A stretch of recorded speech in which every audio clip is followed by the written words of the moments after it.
everyone. 안녕하세요. 월스트리트 파인더 오늘은 115번째 시간 우선 김주연입니다.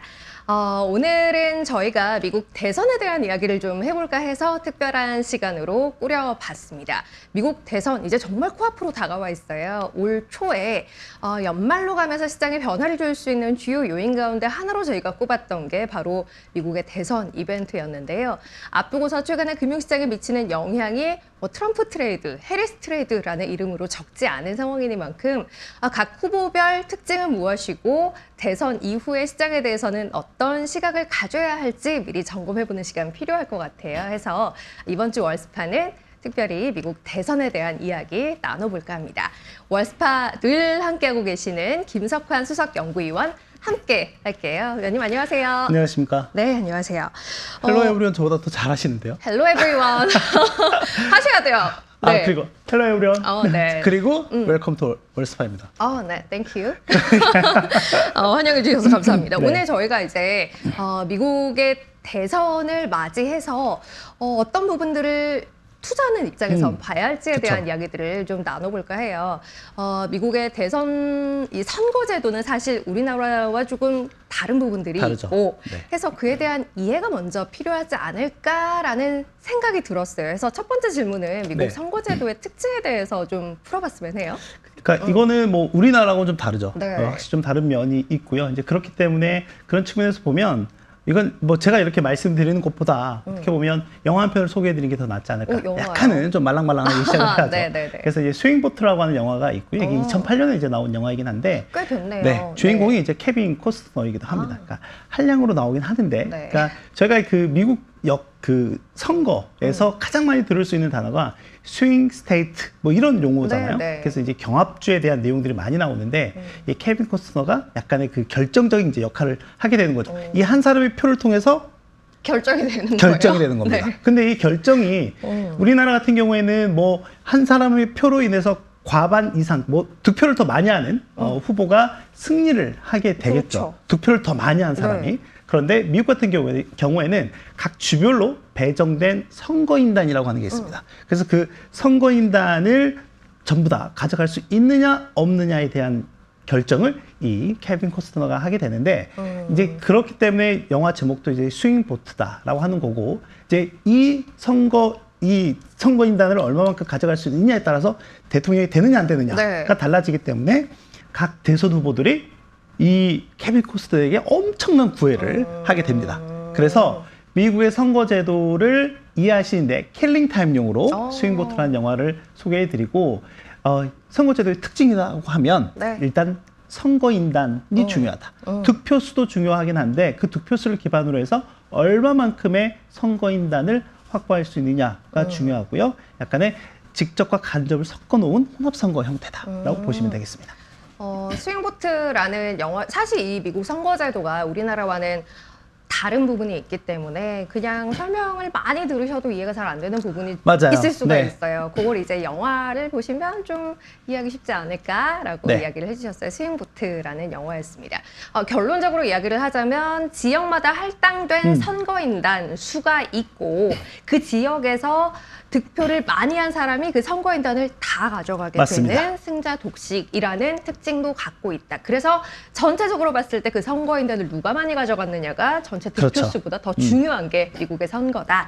이렇게 이야기를 해주신 것 같아요. 자, 일단은 미국의 선거제도가 어떠한지에 대한 이해를 간략히 했다라는 전제로 이제 2024년 대선에 대한 이야기를 좀 해보도록 할 텐데 일단 이번 2024년 대선을 지난 2016년 대선과 비교하는 시각들이 꽤 있더라고요. 꽤 많죠. 네, 어떤 유사점이 있는 건지 그거부터 좀 볼까요? 뭐 일단 유사점이라고 하면 트럼프 후보가 나왔다라고 하는 네. 거고요. 그리고 그 상대가 여성이다. 맞아요. 그러니까 어떻게 보면 미국 네. 대선 역사상 남성과 여성의 첫 번째와 두 번째 대결의 주인공이 트럼프 후보다. 그렇네요. 라고 두 번 보면 다. 될 것 같고요. 네. 그러니까 저희가 이제 보통 쉽게 그 가지 못하는 영역을 흔히 유리천장으로도 네, 비교를 네. 하잖아요. 그래서 미 대선 역사상 두 번째 유리천장 대결이 된다라고 보면 될 것 같고요.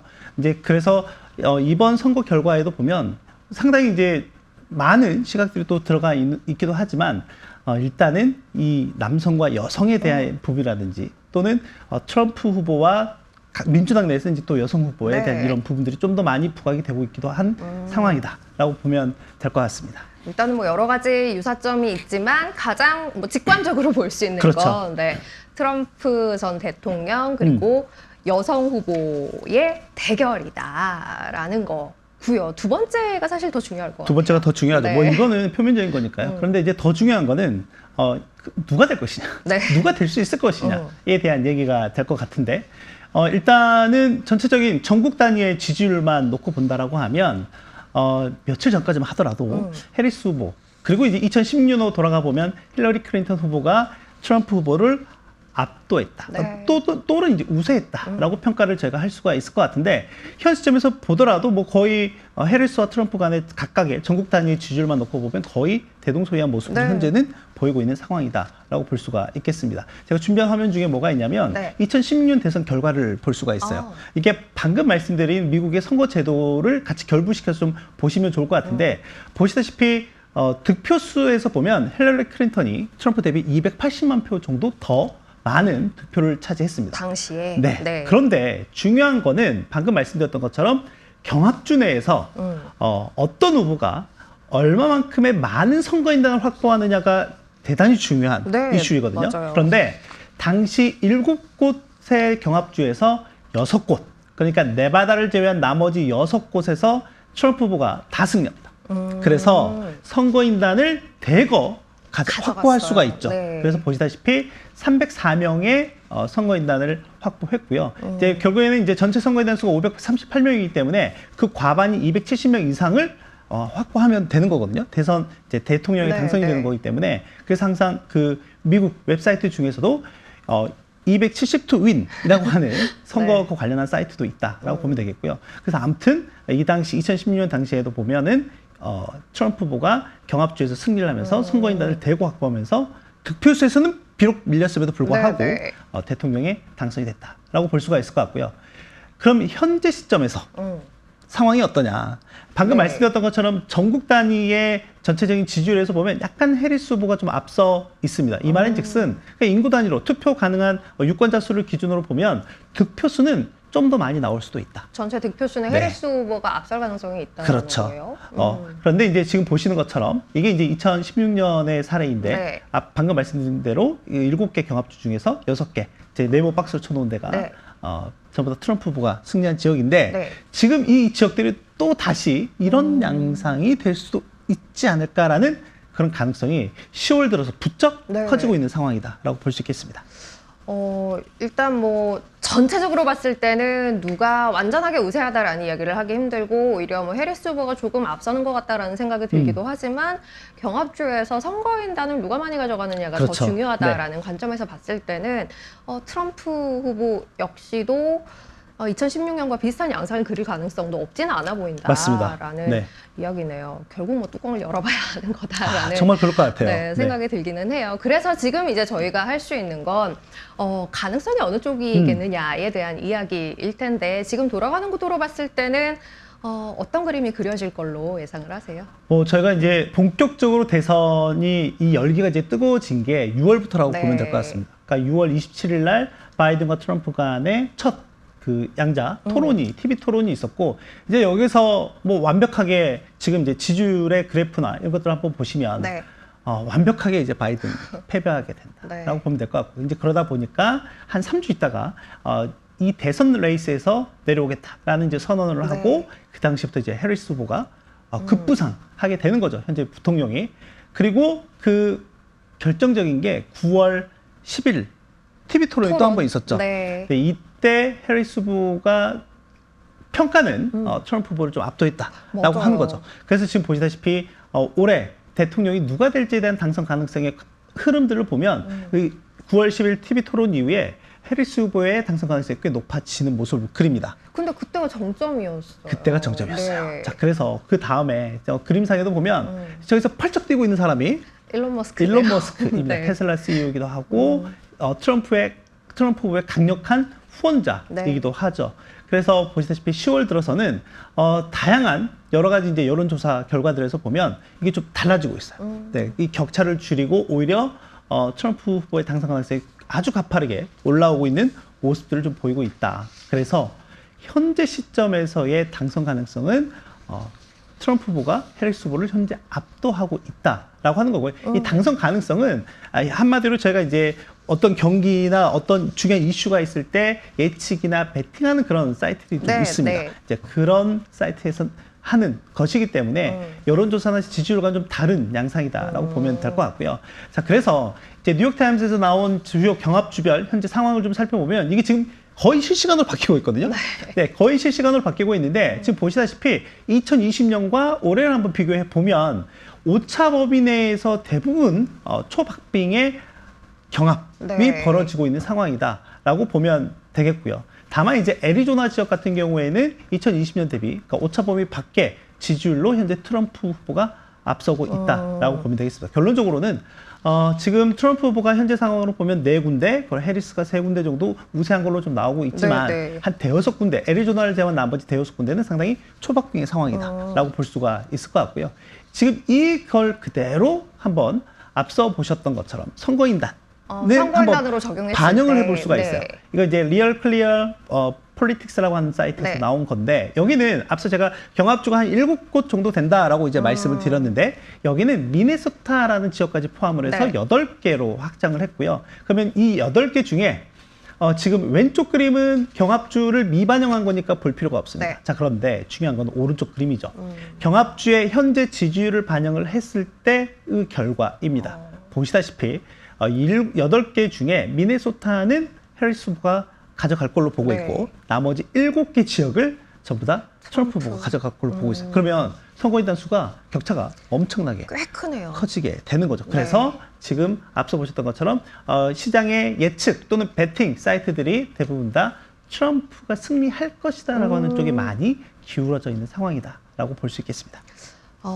지금 그림에서 보신 대로 이제 앞서 설명드렸듯이 선거인단을 누가 많이 가져가느냐가 네. 중요하기 때문에 전체적으로 나타나고 있는 지지율과는 상관없이 선거인단 수 측면에서는 트럼프 후보가 앞설 가능성이 꽤 있어 보인다라는 게 이제 현재 돌아가고 있는 구도이다. 맞습니다. 이것까지 봤습니다. 저희가 이제 누가 이길지에 대해서 이렇게 관심을 갖고 그 추이에 대해 궁금해하는 건 결국 어떤 사람이 대통령이 되느냐, 그 사람이 갖고 있는 생각이나 뭐 정책에 대한 부분들이 사회 경제적인 부분에 있어서 미치는 영향이 어마어마하기 때문이 아닐까 싶은데요. 해서 뭐 누가 이길지는 정확히 알 수 없습니다만 각 후보들 간의 주요 공약으로 제시하고 있는 것들이 무엇인지 지금 좀 뜯어보는 게 필요할 것 같다는 생각이네요.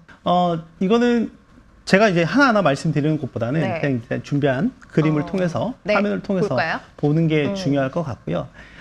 다양한 분야에서 이견이 있습니다. 왜냐하면 이제 각각 민주당이나 공화당이 지향하는 바가 어찌됐건 좀 차이가 있기 있겠죠. 때문에 네. 자, 그런데 그 다양한 정책들 중에서도 공통적으로 의견이 좀 비슷한 분야가 있습니다. 그게 이제 의료나 국방 분야 쪽은 좀 비슷하다. 물론 방식의 차이는 있을 수 있습니다. 방식의 차이는 있을 수 있지만 그런 부분들은 좀 비슷하다라고 보면 될 것 같고요. 나아가는 방향 자체가 맞습니다. 비슷하다는 거죠. 자, 네. 그리고 이제 미국 우선주의, 네, 퍼스트 아메리카 그리고 미국을 위대하게 만들겠다라고 하는 거는 네. 똑같은 이제 기조다라고 보면 될 것 같고요. 그리고 또 하나 무섭게 치고 올라가는 중국에 대한 견제는 바이든 정부든 해리스든 또는 트럼프든 상관없이 이쪽에 대한 견제나 이런 부분들은 상당히 집중할 가능성이 높다라고 보면 될 것 같고요. 이제 우리가 이제 증시와 관련해서 이제 본다라고 네. 하면 직접적으로 영향을 미치는 내용이 세제와 관련한 부분입니다. 아, 그렇죠. 네, 이제 네. 법인세를 올리느냐 낮추느냐 이게 중요한 이유는 기업들의 이익에 결국에 이제 기업들이 매출을 올리고 뭐 비용을 제외하고 뭐 중간 여러 가지 과정을 거친 다음에 마지막에는 순이익을 기반으로 해서 뭘 내죠? 세금을 내게 됩니다. 네. 그래서 이 세금에 대한 비중이 커지게 되면 부담이 커지게 되면은 기업들의 이익이 그만큼 줄어들기 때문에 그럼 기업들의 주당 순이익에 영향을 네. 미치게 됩니다.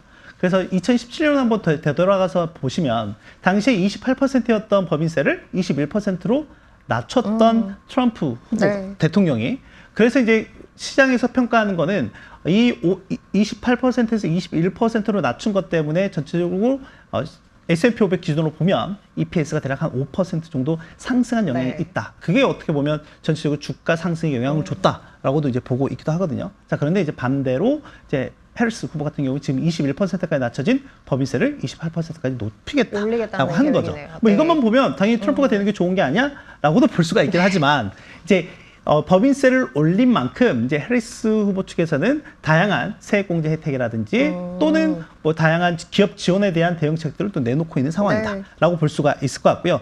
또 하나는 무역입니다. 여기가 이제 중요하죠. 왜냐하면 이제 2017년에 트럼프 제1기 때 나타났던 게 대중국 관세, 네. 무역, 그러면서 이제 미국과 중국 간의 무역 분쟁이 글로벌 증시, 경제를 한 차례 큰 네. 내용을 또 겪게 했었던 적이 있었죠.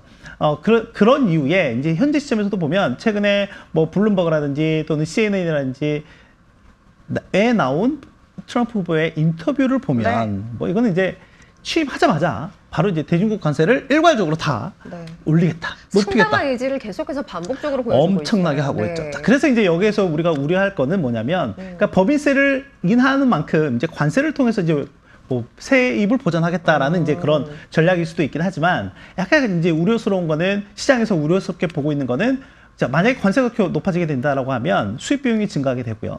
이제 그럼으로 인해서 전체적인 인플레이션이 좀 더 고착화될 수도 있다라는 이런 우려가 있기도 하다라고 보면 되겠습니다. 그래서 무역단에서의 큰 차이가 좀 있다라고 볼 수가 있겠고, 또 하나 우리나라에서 이제 중요한 섹터 중에 하나가 바로 2차 전지잖아요. 2차 전지와 관련해서 저희가 이제 볼 게 에너지와 관련한 정책들이다라고 볼 수 있겠습니다. 뭐 일단 에너지 같은 경우도 보면 트럼프 후보는 공공연하게 내가 대통령이 되면 전기차 보조금 가장 먼저 폐지하겠다. 라고 하는 거잖아요. 그걸 이제 행정명령으로 바로 1호로 사인하겠다라고 공공연하게 얘기를 하고 있는 상황이죠.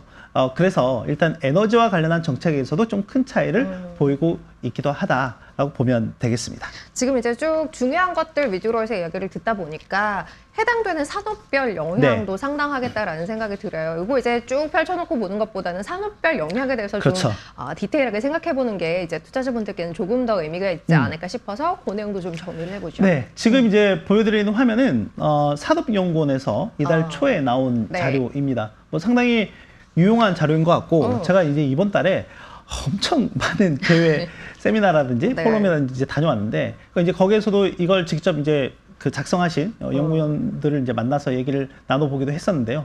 뭐 일단 이 내용만 좀 놓고 보면 가장 이제 수혜를 받을 수 있는 분야가 어디일까라고 봤을 때 아까 그 전체적으로 뭐 공약 상황에서 보면 약간 비슷했던 분야들이 있었잖아요.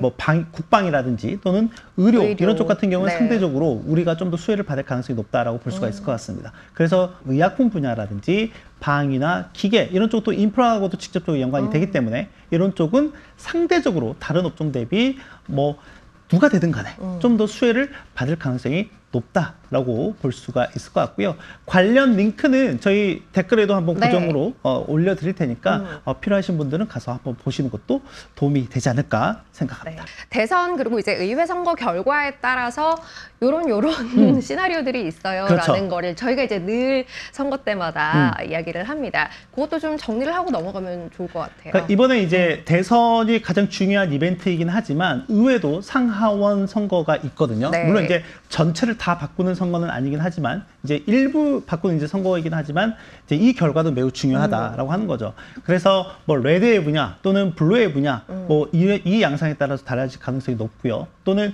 이제 만약에 이제 대통령과 또는 상하원이 엇갈리는 달라지는 경우가 또 생기게 된다라고 하면 다양한 이제 셈법이 나오게 되는 거죠. 다양한 셈법이 나오게 되는데 일단 뭐 현재 시점에서 상원과 하원의 다수당이 될 가능성이 높은 데가 어디냐라고 보면 일단 상원은 조금 공화당 쪽으로 기울고 있는 것 같은 상황이고요. 그리고 하원 같은 경우에는 상당히 팽팽한 모습을 좀 보이고 있긴 하지만은 약간은 좀 민주당 쪽이 우세하다라는 내용들이 좀 있는 상황이다라고 보면 될 것 같고요. 뭐 일단 뭐 누가 되든 간에 향후에 시장에 미칠 영향 아주 높을 가능성으로 두 가지 정도를 꼽을 수 있을 것 같습니다. 봤을 때. 이건 이제 캐피탈 그룹에서 전망한 내용이긴 한데 거기에 이제 제가 왜 이렇게 생각했을까에 대한 부연 설명을 좀 덧붙이면 첫 번째는 달러 가치의 장기적인 약세 국면이라고 보면 될 것 같다. 뭐 역사적으로 지금 달러 가치는 계속해서 하락하고 있는 국면이 있는 상황이죠. 그런데 그중에 이제 가장 큰 이슈 중에 하나가 미국의 재정 적자에 대한 부담이 지속적으로 늘어나고 있는 상황. 그 말인즉슨 시장이 풀리는 달러가 상당히 많아진다라고 하는 거죠. 당연히 우리가 수요와 공급의 논리에 따라서 본다라고 하면 공급이 많아지면 당연히 가격 가치는 떨어질 수밖에 없습니다. 그렇죠. 네, 그렇기 때문에 달러 가치가 중장기적으로 약세의 가능성이 있다. 다만 저는 이거는 좀 시계열적으로 좀 분리해서 볼 필요가 있다라고 봅니다. 왜 그러냐면 저는 일단 단기적으로는 달러가 좀 더 강세의 모습을 보일 가능성이 높다라고 보고 있거든요. 네. 그리고 그 시점이 지난 이후에는 다시금 약세 국면으로 가게 될 것이다. 그럼 왜 강세로 보고 있느냐는 뒤에서 말씀드리도록 다시 하고요. 덧붙여서. 네. 네. 그리고 두 번째는 신용 스프레드가 확대가 될 여지가 있다라고 하는 겁니다. 그러니까 이 말인즉슨 제가 지금 한 번에 아주 높은 인플레를 경험한 이후에 그리고 또 한 20년 만에 가장 높은 미국의 기준금리를 경험하고 있는 상황이죠. 그래서 지난 9월에 연준이 피벗에 이제 들어간 시점이긴 하지만 금리를 인하했죠. 그럼에도 불구하고 네. 금리 레벨은 높습니다. 그리고 공공연하게 앞으로 금리 레벨이 팬데믹 이전으로 돌아가지는 않을 것이다라고 하는 거고 그 말인즉슨 인플레 같은 경우도 팬데믹 이전처럼 아주 낮은 저물가 상황으로 가기는 쉽지 않을 어렵다. 거다라고 하는 거죠. 네. 그래서 시장이 일단 전망하고 있는 거는 대략적으로 한 3% 내외의 기준금리가 앞으로 형성될 가능성이 높고 그 도달 시점은 대략 내년 연말 정도로 보고 있는 상황이다라고 보면 되겠습니다.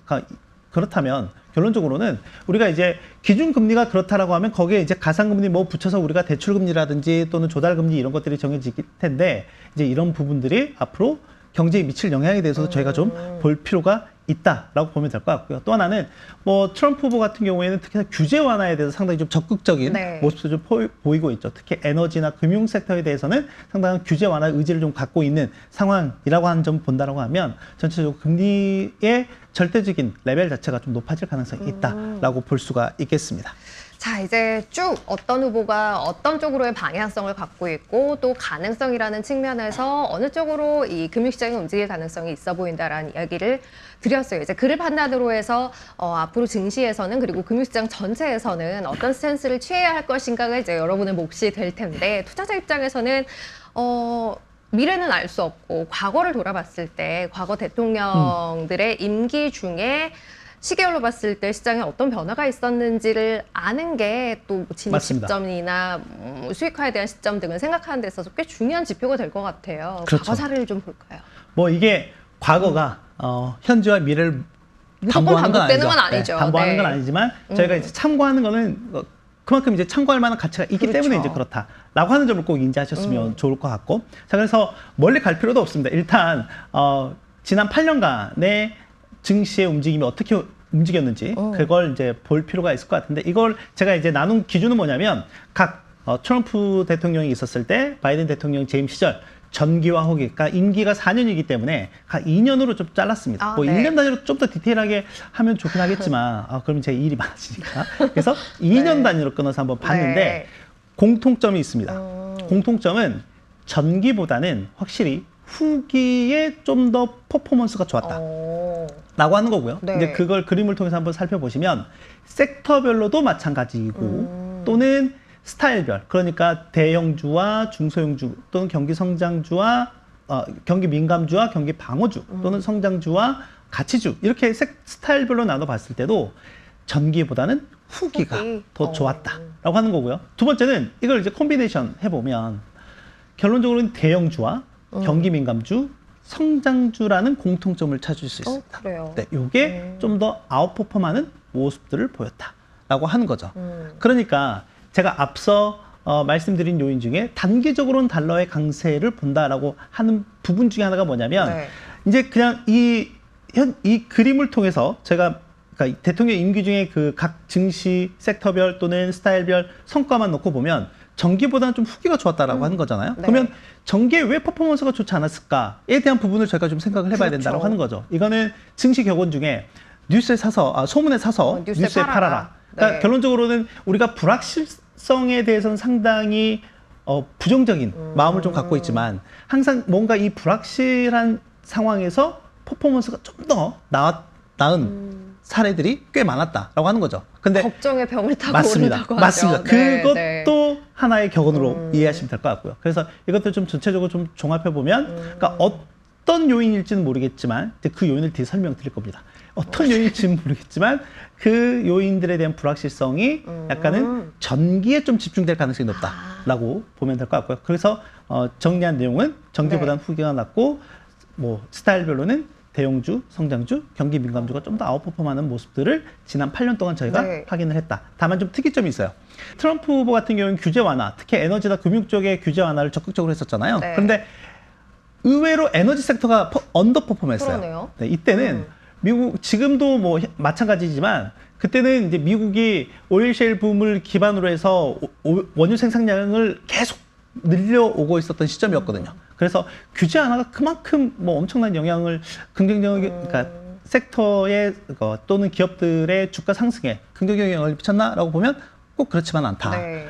하는 거고. 근데 또 반대로 보면 바이든 대통령 재임 시절에 에너지 섹터가 엄청나게 올랐습니다. 아웃퍼폼 엄청나게 이건 뭐죠? 했어요. 네. 전쟁 때문에 그렇습니다. 그러네요. 네. 그래서 본연의 펀더멘털도 중요하지만 결론적으로는 대외적인 여건의 흐름들도 저희가 좀 볼 필요는 있다라고 보면 되겠습니다. 좀 어쨌든 주가라는 것을 한 가지 요인만이 결정짓는 그렇죠. 건 아니기 때문에 네. 다만 이제 여러 가지 변수들 중에서 시장에 영향이 꽤 클 수 있는 대선이라는 변수는 시장에 미칠 영향이 이렇습니다라는 부분에 대해서는 오늘 좀 다루고 넘어갔으면 해서 이 시간을 준비했고요. 앞서 이제 그 이전 대통령들 재임 당시의 주가의 성과를 봤을 때 전기보다 후기가 좋았는데 후기에 안 좋았던 이유가 있습니다. 후기에 이제 불확실성 요인들이 많이 전기에 그렇죠. 많이 반영이 됐기 네. 때문입니다라는 이야기를 해주셨어요. 해서 앞으로 반영될 수 있을 만한 불확실한 요인들, 리스크 요인들 뭐 그런 것들은 뭐가 있을지 지금 좀 미리 봐야 하지 않을까 싶네요. 미리 봐야죠.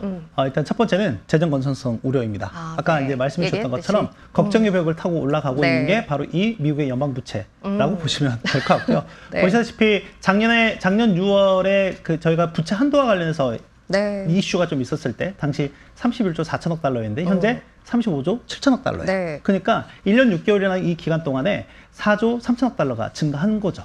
어마어마한 속도다라고 보시면 될 것 같고요. 또 하나는 더 중요한 거는 옆에 이제 미국의 각 기관별로 해리스 정부가 들어섰을 때 또는 트럼프 정부가 들어섰을 때 세입과 세출, 그럼으로 인해서 발생할 수 있는 재정 적자에 대한 규모를 추정해 놓은 거 있는데 네. 해리스 정부가 많이 들어서게 되면 대략 한 1조 5천억 달러 정도의 재정 적자가 앞으로 10년 동안 발생할 가능성이 높다라고 보고 있고요. 트럼프 정부 같은 경우에는 7조 달러입니다. 엄청나네요. 네. 재정 적자가 이만해즉슨 이 재정을 이제 보충하기 위해서는 결론적으로는 국채를 계속 찍어내야 된다는 소리예요. 거죠. 네. 이제 그렇기 때문에 아까 말씀드렸던 것처럼 장기적으로는 달러 가치가 약세가 될 수밖에 없는 구조적 환경이다라고 하는 게 달러가 시중에 많이 풀릴 거니까. 네. 근데 또 다른 건 뭐냐면 이렇게 많아지면 국채 수익률 단에서 보면 상승 요인이 됩니다. 네, 네. 이제 백악관 같은 경우에도 어떤 부분을 얘기를 하고 있냐면 이 금리 자체가 높아질 것이다라고 이제 보고 있는 요인 중에 하나다라고 보면 되겠습니다. 금리는 뭐 최근에도 그래서 좀 높아지고 있는 부분들이 그렇죠. 있다고 뭐 10월 같은 경우에도 보면 이제 두 번째가 높은 명목 금리가 좀 장기화될 네. 가능성이 높다라고 하는 건데 이제 10월에도 보면 국채 시장에서 보면 베어 스티프닝이라고 하는 용어가 있거든요. 네. 좀 어렵게 생각하지 마시고 스티프닝은 이렇게 가팔라지는 거잖아요. 네. 근데 국채 같은 경우에는 단기물보다는 당연히 장기물이 더 높아야 됩니다. 그래서 이 수익률 곡선이 이렇게 가팔라지게 된다는 말은 장기 금리가 올라가게 된다라고 네. 하는 거거든요. 이 말인즉슨 우리 대출 금리가 올라간다는 것과 똑같이 보시면 돼요. 맞아요. 자, 그러면 생각을 해보시죠. 대출 금리가 높아진다. 그러면 이제 이자 비용이 빡빡해지는 거죠. 네. 많아지는 거죠. 이거는 가게든 기업이든 부담이 정부든 커지는 거죠. 똑같습니다. 네. 자, 그래서 백악관 같은 경우에도 예산안을 이제 제출을 할 때, 하원에 이제 예산안을 제출을 할 때 여기에 앞으로 장기간 금리 레벨이 어떻게 될 것 같다라고 하는 걸 미 국채 10년물 기준으로 해서 추정을 하는데, 네. 요게 작년과 올해 추정한 게 달라요.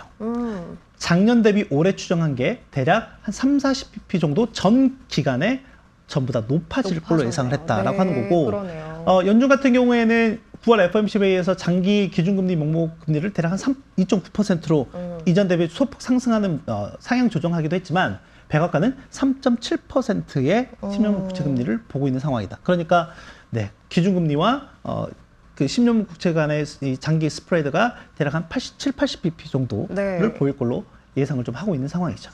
재정 건전성은 일단 뭐 악화될 수밖에 없고 누가 되든 간에 누가 되느냐에 따라 정도의 차이는 있겠으나 어쨌든 정도의 차이가 큽니다. 재정 건전성은 어쨌든 악화될 수밖에 없을 걸로 보이고 그로 인한 국채 발행도 많아질 수밖에 없고 그로 인해서 이제 명목 금리는 높은 수준을 유지하게 될 가능성이 굉장히 높아 보인다라는 게 이제 발생할 수 있는 반영할 수 있는 리스크에 대한 부분이다라고 그렇죠. 봐야 할 것 같고 또 생각해 볼 만한 것들이 있을까요? 또 하나는 지금 이제 3분기 어닝 시즌 한창이잖아요. 중요한 게 기업들의 12개월 선행 이익 추정치가 하향 조정되고 있습니다. 이거는 좋지 않죠. 안 좋죠. 네. 이익 추정치 상향과 주가가 같이 올라가는 거는 상당히 이상적인 그림이고 아주 베스트한 건데 지금 그림을 통해서 볼 수 있듯이 지난 4월 S&P 500 기준입니다. 지난 4월에 12개월 선행 EPS가 고점을 찍은 이후에 현재까지 대략 한 2.3% 정도 하향 조정이 됐고요. 네, 그러니까 이제 3분기 말이 끝난 9월 말 기준으로 보더라도 대략 한 0.4% 정도 하향 조정되는 모습을 보였습니다. 그래서 이 추세가 대득 이제 엇갈리기 시작한 게 한 7월 중순에서 8월 그러네요. 이후부터다라고 보면 될 것 같고 지금 한창 3분기 어닝 시즌이 진행이 되고 있는 상황에서 S&P 500 기준으로 3분기 주당 순이익 증가율이 대략 4.2% 그리고 매출 증가율이 4.5%로 지금 예상을 좀 하고 있거든요. 그런데 어제까지 끝난 그러니까 즉 22일 기준으로 보면 대략 3.2%의 이익 증가율을 기록하고 있고요. 그러니까 약간 하회하고 있는 거죠. 그러네요. 그리고 매출 증가율은 5% 정도 증가하는 모습을 좀 보이고 있다라고 보면 될 것 같습니다. 일단 뭐 이익이라는 건 결국은 뭐 여러 가지 변수들이 있지만 가장 주가의 본질이라고 할 수 있는 부분이기 때문에 이게 지금 그림 보니까 확실하게 좀 우하향하는 추세를 보이고 있다라는 건 이제 그러다 보니까 이익 추정치는 하향을 하고 주가는 올라가고 이러니까 밸류에 대한 부담이 지속적으로 높아지고 있는 모습을 좀 보이고 있고요. 팩트셋 기준으로 보면 지난 10년간의 평균 S&P 500의 PER 대비 현재 의 PER이 앞으로 이제 선행 PER 기준으로 보면 대략 한 20% 정도 고평가되어 있는 상황이다라고 보고 있습니다. 마지막으로 이제 봤으면 좋겠는 게 앞서 이제 달러 가치가 장기로 봤을 때는 약세일 수밖에 없으나 단기로 봤을 때는 강세의 흐름을 볼 가능성이 있다라는 이야기를 하셨어요. 그 판단에 근거가 된 이야기를 좀 들어봤으면 좋겠어요. 결론적으로는 달러도 어떻게 측면에서 보면 안전자산으로 분류되기도 하기 때문에 그렇다라고 보면 될 것 같고요. 최근에 그러니까 저희가 이제 8월 그리고 9월 증시가 이제 흔들리는 구간에서 시장에 나타난 변화가 있어요. 아주 크게 나타난 변화가 뭐냐면 앞서 지난 8년 동안 경기 민감주나 또는 성장주나 대형주가 상당히 강한 모습을 좀 보이긴 했지만 최근 8월과 9월까지에 나타난 증시의 움직임에서는 안전자산 쪽에 대한 포트폴리오 비중이 꽤 많이 늘어난 것 같다라고 하는 거죠. 그러니까 투자자들이 그동안 이제까지는 약간 위험 선호도가 꽤 높았다라고 하면 이제는 안전자산 쪽으로 약간은 포트폴리오를 구축하는 그런 과정이 있었다라고 하는 거고 시장에서는 이걸 흔히 바벨 전략이라고 얘기를 합니다. 그래서 대표적인 안전자산 중에 하나가 금입니다. 아시는 것처럼 금이 간밤에는 좀 하락하는 모습을 보이긴 했지만 지난 6거래일 연속 상승을 하면서 신고가를 계속 보이고 있어요. 그래서 지금 온스당 2,700달러를 훌쩍 넘었고요. 그리고 일각에서는 3,000달러도 얘기를 하고 있는 상황이기도 하다라고 보면 되겠고 그리고 금과 역사적으로 상당히 유사하게 움직이고 있는 게 일본 엔의 움직임입니다. 그런데 엔화 같은 경우가 지난 7월부터 9월까지 보면 상당히 강세 기조가 가파르게 진행이 됐죠. 가파르게 이제 진행이 되다가 최근에는 약세폭이 좀 빨라지고 있는 게 있어요. 이거는 본연적인 가치를 반영하고 있는 상황이라기보다는 약간 정치적인 상황이 좀 더 반영이 되고 있는 게 아닌가라고 생각이 됩니다. 왜냐하면 9월 말에 새로운 이시바 시게루 정권이 나왔고 그리고 나오면서 얘기를 했던 게 인위적인 금리 인상이라든지 뭐 그런 것들을 우리는 하지 않겠다 말하는 걸 했기 때문에 다만 이시바 시게루 정권이 지향하는 바는 디플레이션을 탈출하고 재정 건전성을 확보하겠다 이런 것들 같은 경우에는 궁극적으로는 좀 금리 인상 요인이 되기도 하거든요. 그런 부분들을 본다라고 하면 저는 일본 엔화가 현재는 약세 구간이긴 하지만은 점진적으로는 강세 요인이 될 가능성이 높다라고 좀 보고 있기도 하고요. 그리고 또 하나는 이제 10월 27일에 예정되어 있는 게 일본의 중요한 선거가 있습니다. 자, 그런데 여기서 지금 문제가 뭐냐면 지금 자민당과 공명당이 여당 연합으로 해서 그러니까 과반 의석을 확보하고 있는데 요 지금 계속 들려오고 있는 내용이 과반 의석을 잃을 수도 있다라는 내용. 이거는 이제 엔화가 좀 약세가 될 여지가 네. 있다라고 하는 거고, 그래서 최근에 엔화의 움직임이 그렇게 나타나고 있는 것들은 일본 정치권 내에서의 움직임들을 좀 반영하고 있는 부분들이 크다라고 보고 있습니다. 자, 그리고 이제 그렇다면 왜 이렇게 금의 가치가 올라가고 있는 상황이냐라고 보면, 보시다시피 이거는 이제 미국 상품선물거래위원회에서 나온 비상업성, 그러니까 약간 투기적인 성격이 짙은 자금이라고 보면 될 것 같고요. 네. 그래서 이 선물 순매수 누적 포지션인데 보시다시피 금 또는 엔화 같은 경우에도 매도 규모가 확대가 됐다가 다시금 순매수로 전환하는 네. 속도가 상당히 돌아서 가파르게 있네요. 진행이 됐고, 네. 저 당시가 N 약세가 N 강세로 전환이 됐던 시점이다라고 보면 되겠고요. 제가 이제 최근에 시장에서 유심히 보고 있는 게 빅스 지수입니다. 변동성 지수가 지수. 7월 네. 저점 이후부터 계속해서 올라가고 있는 모습을 그러네요. 보이고 있고요. 10월 중순 기준으로 저게 플러스로 전환이 됐어요. 이 플러스 전환이 된 게 얼마 만이냐? 2019년 1월 이후에 처음입니다. 네, 플러스로 전환된 게. 넘게 네. 지났네요. 물론 이제 저게 플러스가 돼서 그러니까 빅스는 시장의 변동성을 이제 추종하는 거니까, 그렇다라고 하면 물론 이제 저 수치의 절대적인 어디에 있느냐, 그러니까 플러스냐 마이너스냐가 중요한 건 아닙니다. 이 트렌드가 중요한 거긴 한데, 아무튼 현재 트렌드 상에서 보면은 계속해서 빅스에 대한 순매수가 지속적으로 늘어나고 있는 부분들이 좀 있는 상황이다라고 네. 보면 되겠고, 그리고 이제 우측에 달러의 움직임도 보면 일단 시장은 어떻게 보면 달러에 대해서도 계속해서 약세 쪽으로 방어를 좀 하고 있는 상황이고, 미 국채 10년물에 대해서도 보면 금리가 떨어질 거라는 베팅을 좀 더 많이 하고 있는 상황들이다. 그러니까 궁극적으로는 위에 있는 세 개, 그러니까 금, 엔, 그리고 10년물 국채금리의 하향. 이거는 채권 가격이 그만큼 강세다라고 하는 거니까요. 그래서 투자자들 같은 경우에는 어떻게 보면 안전자산에 대한 비중을 좀 더 늘려나가고 있는 네. 상황이다. 그래서 적어도 저는 대통령 대선, 그러니까 대선이 끝난 이후 적어도 내년 상반기 특정 시점까지는 어느 정도는 약간은 리스크에 대비할 필요는 있다라고 보고 있는 상황입니다.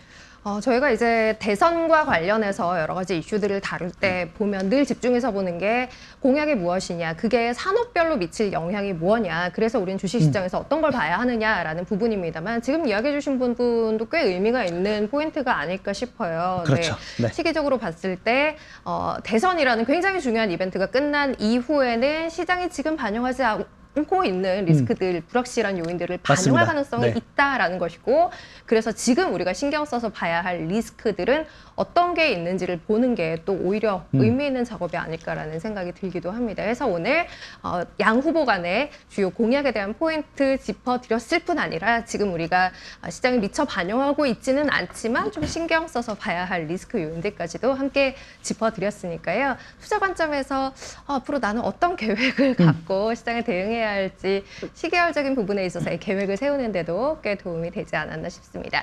저희 이제 대선 이벤트 치르고 나서 또 시장에 큰 변화가 있으면 그에 대한 이야기를 함께 그러니까요. 나눠보도록 네, 할까요? 오늘 이런 특집 괜찮은데요? 이런 것도 상당히 좋은 것 그러니까요. 같습니다. 지금 화면이 꽤 이쁘게 나오고 있는 네. 것 같아서 만족스럽습니다. 자, 그러면 오늘 저희 월스파는 여기서 마무리하도록 하겠습니다. 김석환 수석연구위원 함께했습니다. 고맙습니다. 감사합니다.